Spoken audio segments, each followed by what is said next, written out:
नमस्कार. गरम मसाले या यूट्यूब चॅनलमध्ये आपलं मनापासून स्वागत. आज आपण पाहणार आहोत मऊ लुसलुशीत गरमागरम अशी घडीची चपाती. तर त्यासाठी आपण पहिल्यांदा पीठ घेतलेलं आहे. त्याच्यात थोडंसं मीठ टाकून आपल्याला कणिक मळून घ्यायची. 4 चपात्या होतील एवढं पीठ मी घेतलेलं आहे. आता आपल्याला जसं लागेल तसं पाणी टाकून कणिक चांगली मळून घ्यायची.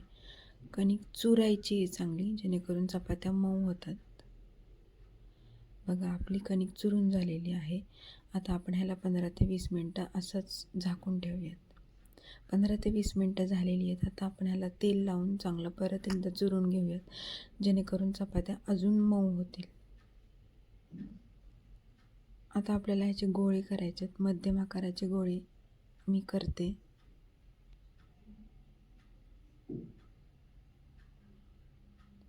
बघा, आपले गोळे करून झालेले आहेत. आता पिठी लावण्यासाठी मी पीठ एका डब्यात दरवेळेस असंच भरून ठेवते. दर 10 ते 15 दिवसांनी मी हे पीठ बदलत असते.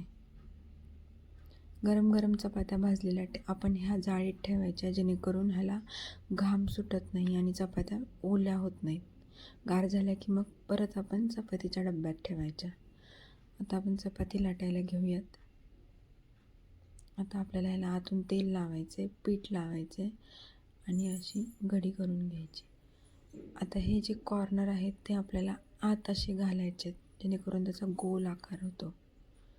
तर आपल्याला परत ही चपाती लाटायची आहे.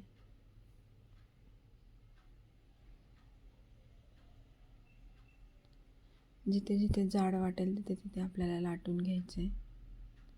आपली चपाती लाटून झालेली आहे. आता आपण तव्यात तेल सोडून चपाती भाजून घेऊयात. पहिल्यांदा चपाती अशी गोल फिरवून मग उलटायची, म्हणजे सगळीकडून भाजल्या जाते. बघा, आपली चपाती फुगलेली आहे.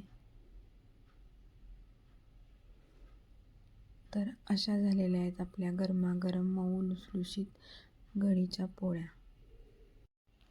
तुमच्याकडे पण अशाच चपात्या असतात का घडीच्या? जर असतील तर मला कमेंटमध्ये नक्की सांगा. आणि अजून वेगळ्या प्रकारची काही पद्धत असेल तर तीही मला कमेंटमध्ये सांगा. आणि जर माझी ही व्हिडिओ आवडली असेल तर लाईक, शेअर आणि सबस्क्राईब करायला विसरू नका. थँक्यू.